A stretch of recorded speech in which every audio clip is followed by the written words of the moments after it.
यूहन्ना का प्रकाशित वाक्य 15वां अध्याय।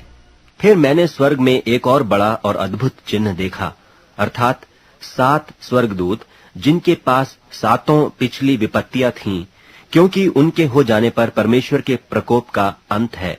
और मैंने आग से मिले हुए कांच का सा एक समुद्र देखा, और जो उस पशु पर और उसकी मूरत पर और उसके नाम के अंक पर जयवंत हुए थे, उन्हें उस कांच के समुद्र के निकट परमेश्वर की वीणाओं को लिए हुए खड़े देखा। और वे परमेश्वर के दास मूसा का गीत और मेमने का गीत गा गा कर कहते थे कि हे सर्वशक्तिमान प्रभु परमेश्वर, तेरे कार्य बड़े और अद्भुत हैं। हे युग युग के राजा, तेरी चाल ठीक और सच्ची है। हे प्रभु, कौन तुझसे न डरेगा और तेरे नाम की महिमा न करेगा, क्योंकि केवल तू ही पवित्र है और सारी जातियां आकर तेरे सामने दंडवत करेंगी, क्योंकि तेरे न्याय के काम प्रकट हो गए हैं। और इसके बाद मैंने देखा कि स्वर्ग में साक्षी के तंबू का मंदिर खोला गया, और वे 7 स्वर्गदूत, जिनके पास 7 विपत्तियां थीं, शुद्ध और चमकती हुई मणि पहने हुए, छाती पर सुनहले पटके बांधे हुए मंदिर से निकले। और उन 4 प्राणियों में से एक ने उन 7 स्वर्गदूतों को परमेश्वर के, जो युगानुयुग जीवता है, प्रकोप से भरे हुए 7 सोने के कटोरे दिए। और परमेश्वर की महिमा और उसकी सामर्थ्य के कारण मंदिर धुएं से भर गया। और जब तक उन 7 स्वर्गदूतों की 7 विपत्तियां समाप्त न हुई, तब तक कोई मंदिर में न जा सका।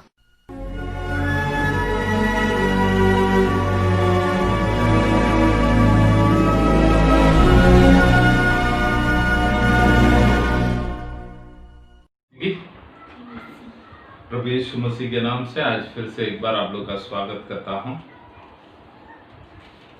इन दिनों में प्रकाशित वाक्य में हम बाइबल स्टडी के सुनते आते हैं।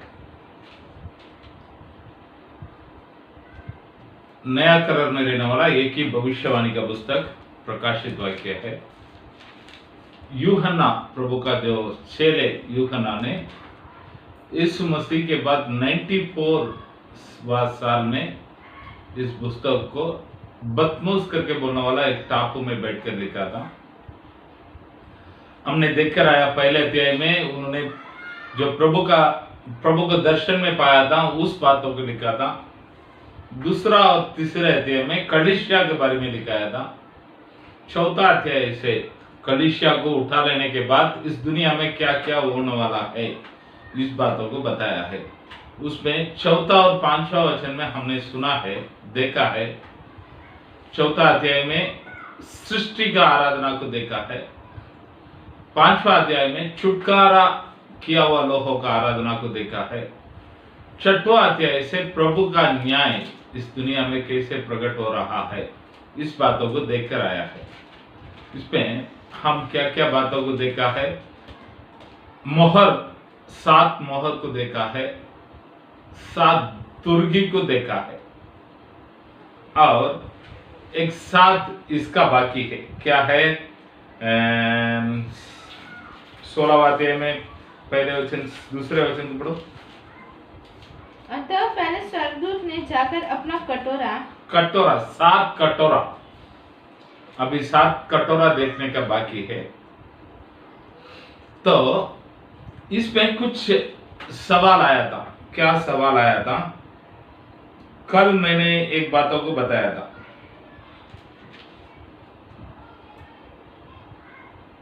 कलीसिया उठा लेने के बाद इस दुनिया में पवित्र लोग रहेगा क्या, नहीं रहेगा?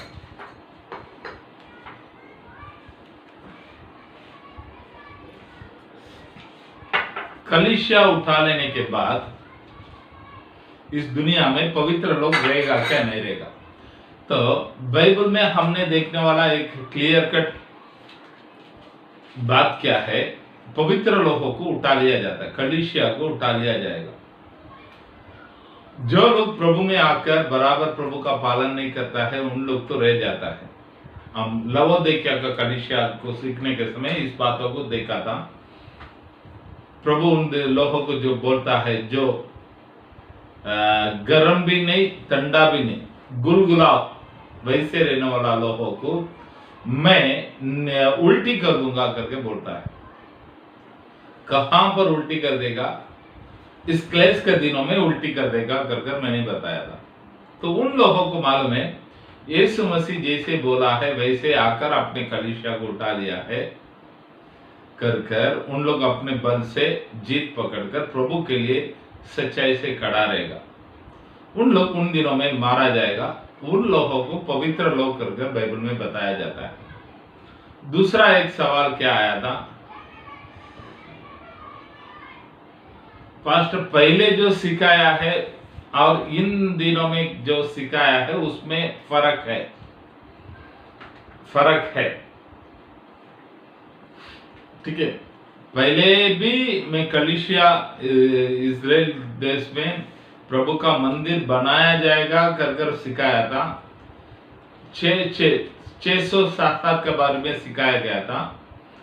तो पहले क्या बोला था, मसीह विरोधी के दिनों में 667 आएगा कर प्रभु का मंदिर भी बनाने के लिए इस मसीह विरोधी मदद करेगा कर बोला है।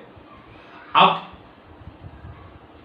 क्या फर्क है, पहले क्या बोले, हाँ तो पहले क्या यीशु मसीह आने के बाद मंदिर बनाया जाएगा कर बताया रहेगा, लेकिन अब उसके पहले बनाया जाएगा कर बोला था उस दिन।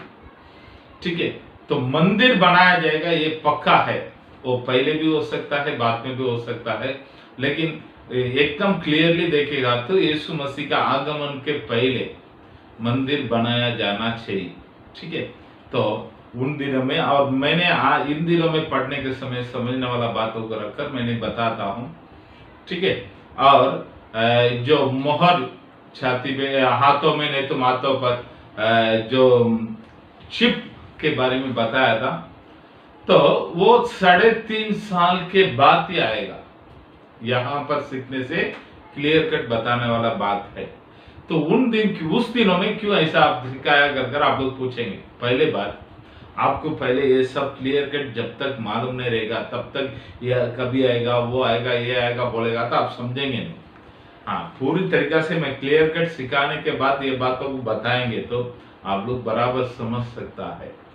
ठीक है, इन बातों को मन में रखकर आज हम 15वां अध्याय में क्या लिखाया गया है कर हम पढ़ेंगे। 15वां अध्याय में पहले वचन से पढ़िए। फिर मैंने स्वर्ग में एक और बड़ा और अद्भुत चिन्ह देखा, अर्थात 7 स्वर्गदूत जिनके पास 7 अंतिम विपत्तियां थी। 7 अंतिम विपत्तियां थी। हाँ, क्योंकि उनके समाप्त हो जाने पर परमेश्वर के प्रकोप का अंत है। उनके समाप्त होने के बाद परमेश्वर का प्रकोप का अंत है। प्रकोप का अंत है, यानी खत्म। प्रभु का वो समाप्त होने के बाद प्रभु यहाँ पर दुनिया में आने वाला है। ठीक है, तो हम लास्ट 3.5 साल में लास्ट में आ गया अभी। हाँ, पढ़िए। तब मैंने आग मिले हुए कांच का सा एक समुद्र देखा, और जो लोग उस पशु पर और उसकी मूर्ति पर और उसके नाम के अंक पर जयवंत हुए थे, उन्हें उस कांच के समुद्र के निकट परमेश्वर की वीणाओं को लिए हुए खड़े देखा। ठीक है, तो ये कौन है कर देखेंगे तो अभी लास्ट दिनों में आ गया। तो यहाँ पर वापस पढ़िए दूसरा वचन। तब मैंने आग मिले हुए कांच का सा एक समुद्र देखा। कांच का सा एक समुद्र देखा। हम 4वां अध्याय में पढ़ा था। क्या पढ़ा था 4वां अध्याय में 4 में?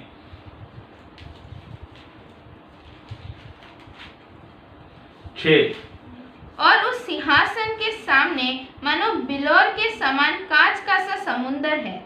कांच का सा समुद्र है। किधर है? पिता परमेश्वर का सामने कांच का सा समुद्र। तो इसको कौन बताया करके, कैसे बताया? यीशु मसीह को दर्शाता है करके मैंने बताया। यहाँ पर क्या लिखा है? आग मिले हुए कांच का सा एक समुद्र। आग मिले हुए कांच का सा एक समुद्र। हाँ, और जो लोग उस पशु पर और उसकी मूर्ति पर और उसके नाम के अंक पर जयवंत हुए थे, उन्हें उस कांच के समुद्र के निकट परमेश्वर की वीणाओं को लिए हुए खड़े देखा। ठीक है, तो ये कौन उसके सामने खड़ा हुआ देखा है? अभी ये आग मिले हुए कांच का समुद्र, तो ये बता सकता है हमारा प्रभु यीशु मसीह अभी प्रभु का प्रकोप के साथ, क्रोध, गुस्सा के साथ वो खड़ा है, क्योंकि अंतिम न्याय का दिन हो रहा है। ठीक है, तो इसके लिए आग मिला हुआ कर लिखा है। तो उसके बाद में कौन कौन खड़ा है? पशु का और उसकी मूर्ति का मोहर को, और उसके नाम के अंक पर जयवंत हुए थे। उसके नाम के अंक पर, उसके नाम के अंक बोलेगा तो 666, मतलब ये 3 मसीह, पशु को और झूठा भविष्यद्वक्ता को और अजगर को, जो नहीं स्वीकार किया वालों, नहीं तो उनके ऊपर जयवंत हुआ लोग। ठीक है, अब ये लोग की तरफ से हम देखेंगे तो, उस पशु के तरफ से देखेंगे तो वो क्या बोलेगा? जो मुझे स्वीकार नहीं किया है उनको मैंने मार डाला, उनके ऊपर मैं जयवंत हुआ है कर वो पशु बोलेगा। लेकिन प्रभु क्या बोलता है? पढ़िए आगे। नहीं, वही दूसरा में लास्ट। और जो लोग उस पशु पर और उसकी मूर्ति पर और उसके नाम के अंक पर जयवंत हुए थे। तो प्रभु के ओर से वो पशु के ऊपर, उसके मूर्ति के ऊपर, उसके अंक के ऊपर जयवंत हुआ है। तो पशु के नजरों से ये लोग हारा वालों, उनके ऊपर पशु जयवंत हो गया, लेकिन प्रभु का ओर से पशु के ऊपर ये लोग जयवंत हो गया है। इसलिए हम हमेशा ये वचनों को देखता है। पहले कोरिन्थियों में पहले अध्याय में 25वां अध्याय वचन को पढ़ी। क्योंकि परमेश्वर की मूर्खता क्योंकि परमेश्वर का मूर्खता मनुष्य के ज्ञान से ज्ञानवान है, मनुष्य के ज्ञान से ज्ञानवान है, और परमेश्वर की निर्बलता, परमेश्वर का निर्बलता मनुष्य के बल से बहुत बलवान है। मनुष्य का बल से बहुत बलवान। परमेश्वर का मूर्खता मनुष्य का बल से भी बलवान है। तो यहां पर भी वही देखता है। तो प्रभु के नजरों पे ये लोग जयवंत हुए लोग, इस दुनिया के नजरों पे ये लोग कौन है? हारा हुआ लोग, हारा हुआ लोग। आज दुनिया भी हमें ऐसे ही बताता है। तो ऐसे बताता तो आप समझ लीजिएगा आप प्रभु में बराबर है, आप प्रभु में बराबर है। तो प्यारे लोग, इन बातों को हम सीख लेना चाहिए, इन बातों को हम सीख लेना चाहिए। ठीक है, तो वो लोग क्या करता है? उन्हें उस कांच के समुद्र के निकट परमेश्वर की वीणाओं को लिए हुए खड़े देखा। परमेश्वर के वीणाओं को लिए हुए खड़े देखा है। वे परमेश्वर के दास मूसा का गीत और मेमने, वे परमेश्वर का दास मूसा का गीत और मेमने का गीत गा कर कहते थे। मेमने का गीत गा गा कर कहते थे, हे सर्वशक्तिमान प्रभु परमेश्वर, हे सर्वशक्तिमान प्रभु परमेश्वर, तेरे कार्य महान और अद्भुत है। तेरे कार्य महान और अद्भुत है। हे युगान युग के राजा, हाँ, तेरी चाल ठीक और सच्ची। तो ये लोग गाना गाता है, गाना गाता है। तीन जगह पर हम इस प्रकाशित वाक्य में गाना गाने के बारे में पढ़ते हैं। पहले किधर है? 5 में 10 में पढ़ते हैं।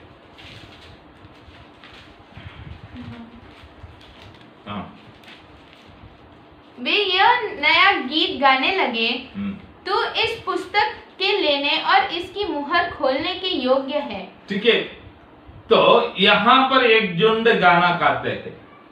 वो लोग कौन है करके देखिएगा तो वो कलीसिया, उठा लिया हुआ कलीसिया है। दूसरा हम गाना गाता है कर प्रकाशित वाक्य 14 में 3 में पढ़ते हैं।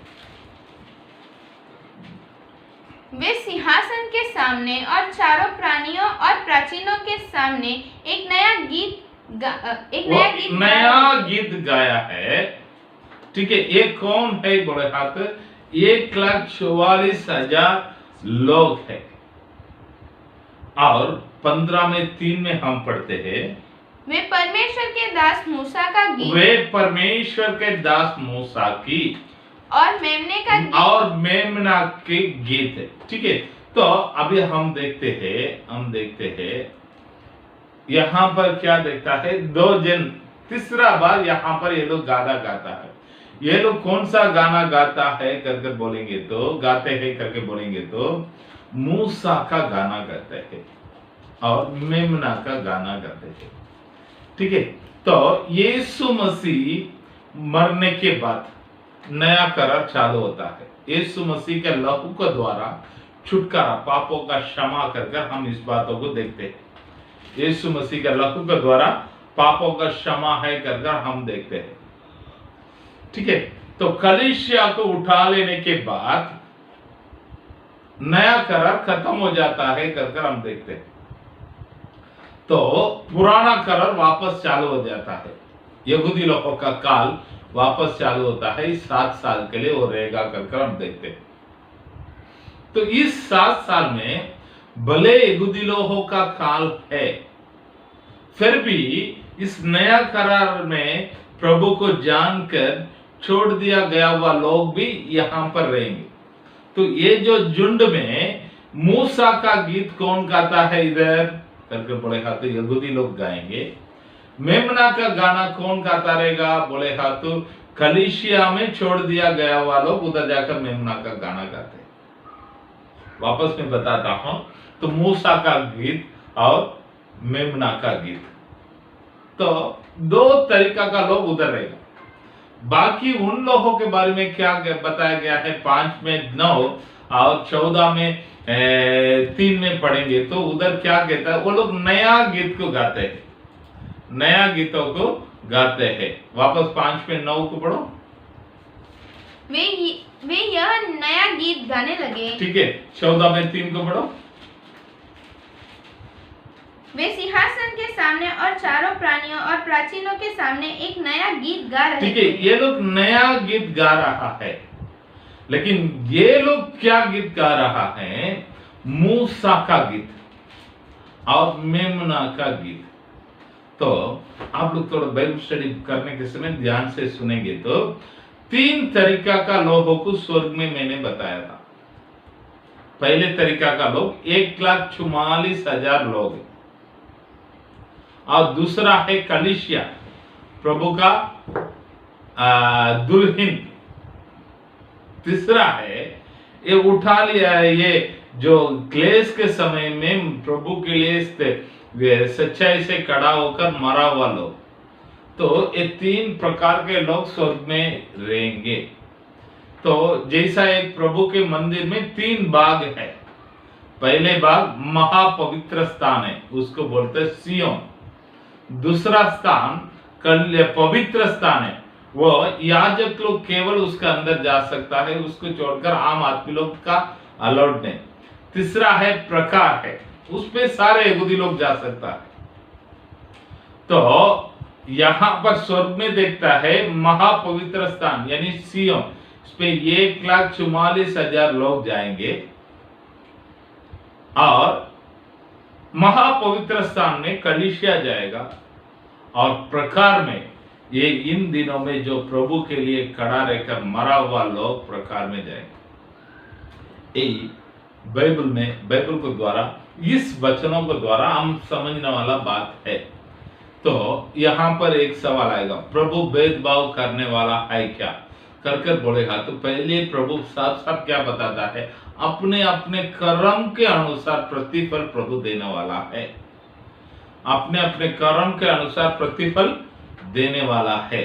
तो यहाँ पर भी कर्म का अनुसार उधर प्रतिफल जरूर प्रभु वहां पर स्वर्ग में भी देगा, स्वर्ग में भी देगा। ठीक है, 5वां वचन से पढ़िए। इसके बाद मैंने देखा कि स्वर्ग में साक्षी के तंबू का मंदिर खोला गया। स्वर्ग में साक्षी का तंबू का मंदिर खोला गया है। स्वर्ग में साक्षी का तंबू बोलेगा तो क्या है करके हम देखेंगे तो क्या है,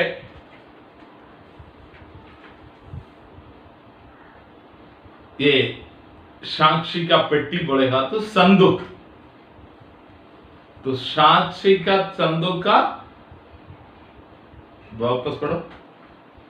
इसके बाद मैंने देखा कि स्वर्ग में साक्षी के तंबू का मंदिर, साक्षी का तंबू का मंदिर यानी प्रभु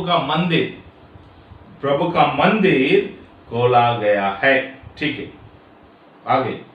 और वे सातों स्वर्गदूत जिनके पास सातों विपत्तियां थी, सातों स्वर्गदूत जिनके पास सातों विपत्तियां थी, मलमल के शुद्ध और चमकदार वस्त्र पहने, मलमल की शुद्ध और चमत्कार वस्त्र पहनकर और छाती पर सोने की पट्टियां बांधे हुए मंदिर से निकले।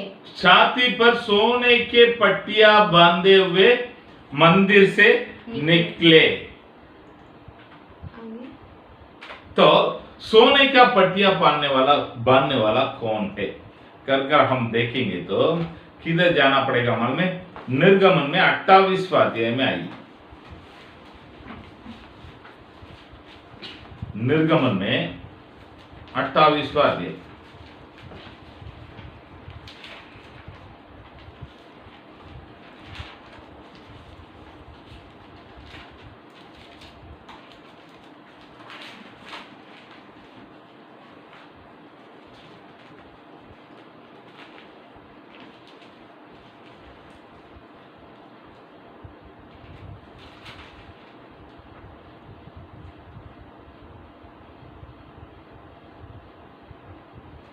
दूसरा वचन पढ़िए।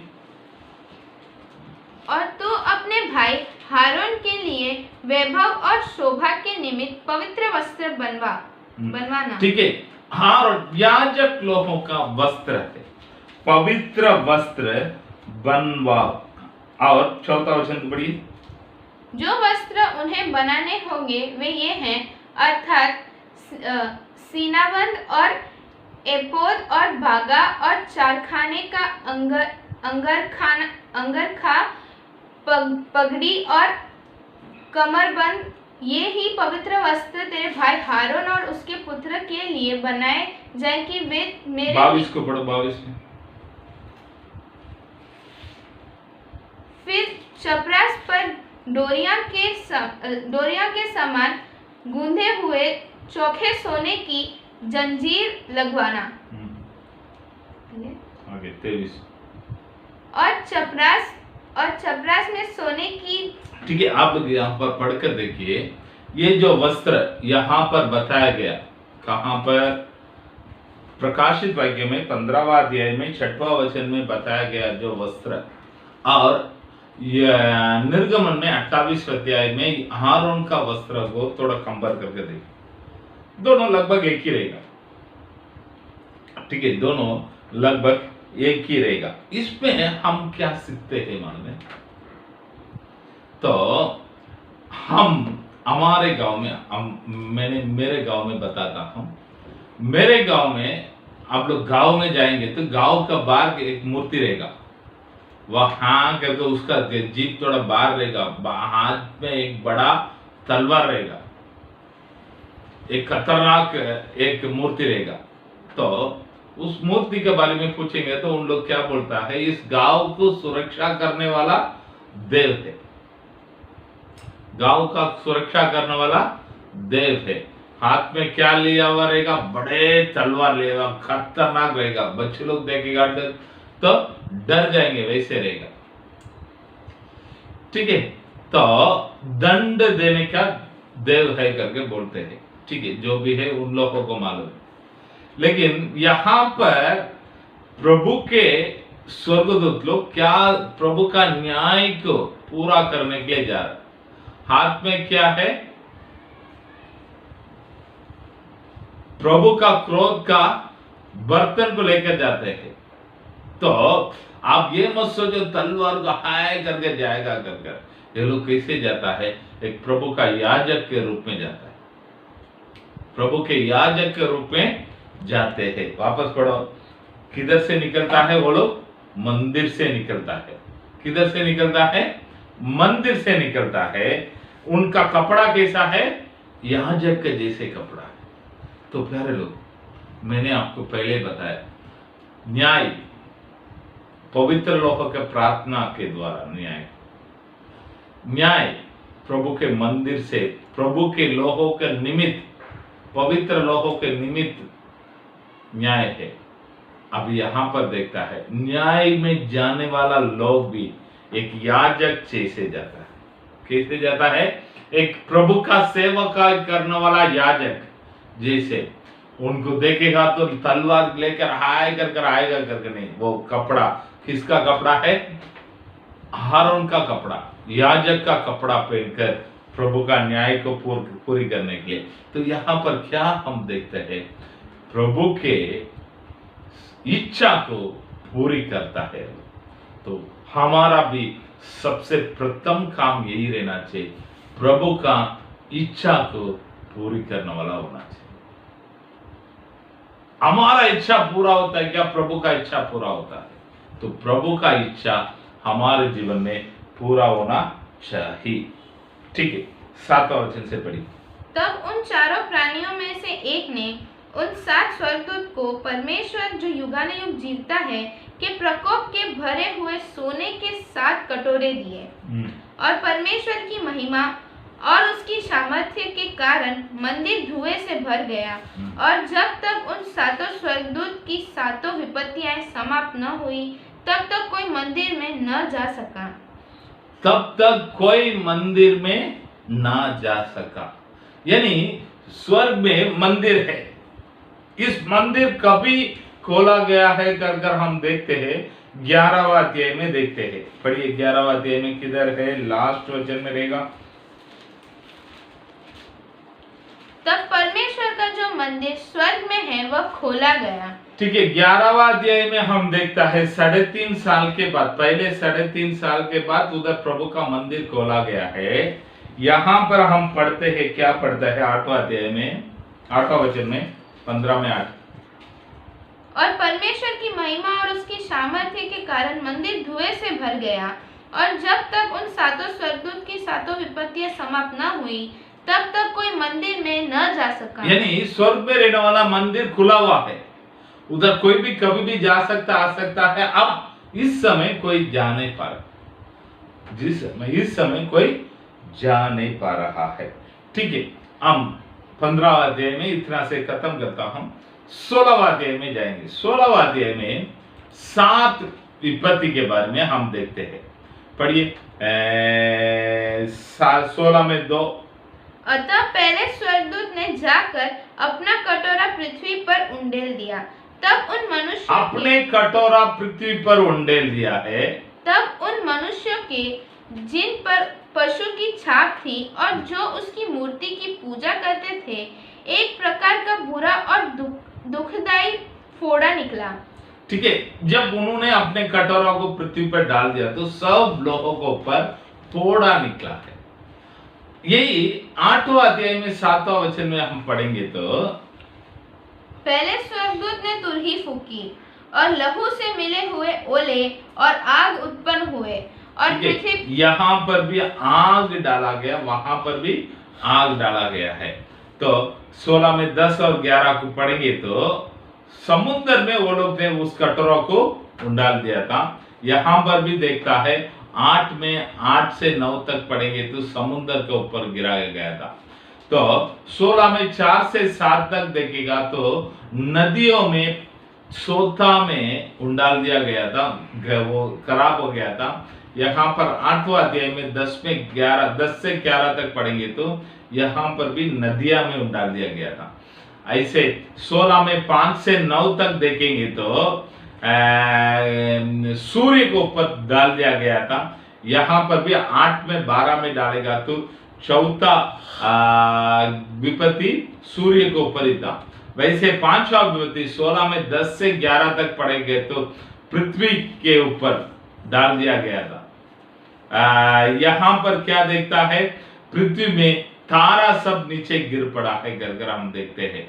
16 में 12 छठवां विपत्ति क्या है, ऐब्रात करके बोलने वाला नदी में डाला गया था। यहाँ पर भी वही देखते हैं। 9 में 13 से 21 तक पढ़ता है।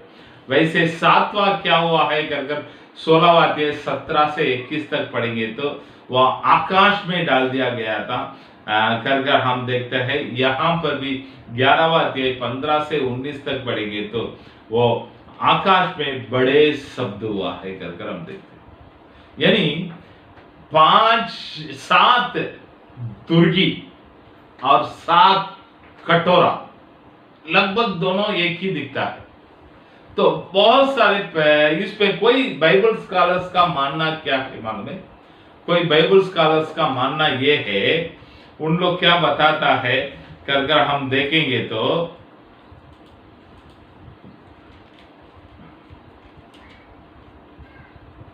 हम उत्पत्ति में एक घटना को पढ़ते हैं। आइए उत्पत्ति में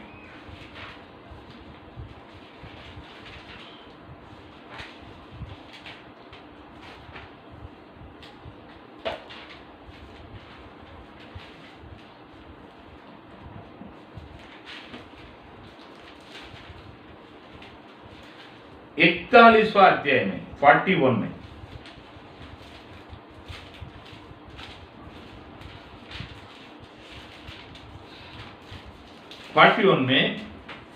आप लोग देखेंगे तो 15वां वचन से पढ़िए। फिरौन ने यूसुफ से कहा, मैंने एक स्वप्न देखा है और उसके फल का बताने वाला कोई भी नहीं, और मैंने तेरे विषय में सुना है कि तू स्वप्न सुनते ही उसका फल बता सकता है। यूसुफ ने फिरौन से कहा, मैं तो कुछ नहीं जानता, परमेश्वर ही फिरौन के लिए शुभ वचन देगा। फिर फिरौन यूसुफ से कहने लगा, मैंने अपने स्वप्न में देखा कि मैं नील नदी के किनारे खड़ा हूँ। फिर क्या देखा कि नदी में से 7 मोटी और सुंदर सुंदर गायें निकलकर कछार की घास चरने लगी। फिर क्या देखा कि उसके पीछे 7 और गायें निकली जो दुबली और बहुत कुरूप और दुर्बल थी। मैंने सारे मिस्र देश में ऐसी कुंडेल गायें कभी नहीं देखी। इन दुर्बल और कुंडेल गायों ने उन पहली 7 मोटी मोटी गायों को खा लिया, और जब वे उनको खा गई तब यह मालूम नहीं होता था कि वे उनको खा गई हैं, क्योंकि वे पहले के समान जैसी की तैसी कुंडेल रही। तब मैं जाग उठा। फिर मैंने दूसरा स्वप्न देखा कि एक ही डठल से 7 अच्छे और अन्न से भरे हुए बाले निकले। फिर क्या देखता हूँ कि उनके पीछे और 7 बाले चूछी और पतली और पुरवाई से मुरझाई हुई निकली, और इन पतली बालों ने इन 7 अच्छी बालों को निगल लिया। इसे मैंने ज्योतिषियों को बताया, पर इनका समझाने हारा कोई ना मिला। ठीक है, यहाँ पर फिरौन ने यूसुफ को 2 तरीका का सपना को बताया। पहले एक सपना क्या था, एकदम मस्त अट्टा गाय 7 गाय था। उसके पीछे एक 7 एकदम पतले हड्डी रहने वाला एक 7 गाय है। वो एकदम अट्टा रहने वाला वो गाय को ऐसे निकल गया। फिर भी वो जैसे था वैसे, उसी तरीका से दूसरा सपना को भी वो देखता है। तो इसके लिए यूसुफ आकर उनको क्या बताया है, 25वां वचन को पढ़ी। तब यूसुफ ने फिरौन से कहा, फिरौन का स्वप्न एक ही है, फिरौन का सपना एक ही है। तो इन बातों को रखकर बहुत सारे बाइबल प्रभु के मानने वाला अच्छे लोग का बोलने का ये क्या है, यूहन्ना को भी ऐसे ही दो दूसरा बातों को के द्वारा प्रभु इस दुनिया में ऐसे प्रकार का न्याय वो कर बताया है करके बोलने वाला लोग बोलता है, ठीक है। लेकिन यहाँ पर वो लोग कैसे भी बोलना, तो मैं समझने वाला बात क्या है, दोनों अलग अलग घटना है, दोनों अलग अलग घटना है। तो ये शायद दिखने में एक ही जैसा रहेगा, लेकिन दोनों अलग अलग है। कैसे अलग अलग करके 16वां अध्याय पढ़ने के समय मैं आप लोग को थोड़ा बहुत समझाता हूँ। ये क्यों बताता हूँ, शायद आप लोग ध्यान लगाकर पढ़ेंगे तो ये डाउट जरूर आप लोग का आएगा, यहाँ पर भी वही लिखा, वहां पर भी वही लिखा, ये क्या है करके। इस बातों को आपको समझाने के लिए मैं ये बातों को मैं बताकर जा रहा हूँ, दोनों अलग अलग। ऐसा मन में रखकर हम सीखेंगे। तो मैं सोच रहा हूँ अभी और 10 मिनट नहीं तो 15 मिनट ले सकता है, 16 खत्म नहीं होगा। कल का दिन इस 16वां अध्याय को पूरी तरीके से देखेंगे। आज प्रार्थना करके समाप्त करेंगे। सर्वशक्तिमान महान परमेश्वर, आपको धन्यवाद करता हूँ इन दिनों में आपके प्यारे लोगों को बीच में मिलकर प्रभु जी इस बाइबल को ध्यान करने का आपने दिया हुआ अच्छा समय के लिए धन्यवाद करता हूँ। प्रभु इसमें जो लोग भाग लिया है सभी का आप आशीष कीजिएगा, आपका अनुग्रह और दया से भर दीजिएगा, आपका नाम का आपका इच्छा को पूरी कर आप आगे बढ़ाइए। प्रभु जी हम प्रभु इस वचनों को सुनकर आपके आगमन के लिए तैयार होकर और भी बहुत लोगों को तैयार करने के लिए सहायता कीजिएगा, आशीष कीजिएगा। प्यार परमेश्वर यीशु मसीह के नाम से मांगता अच्छे पिता, आमीन।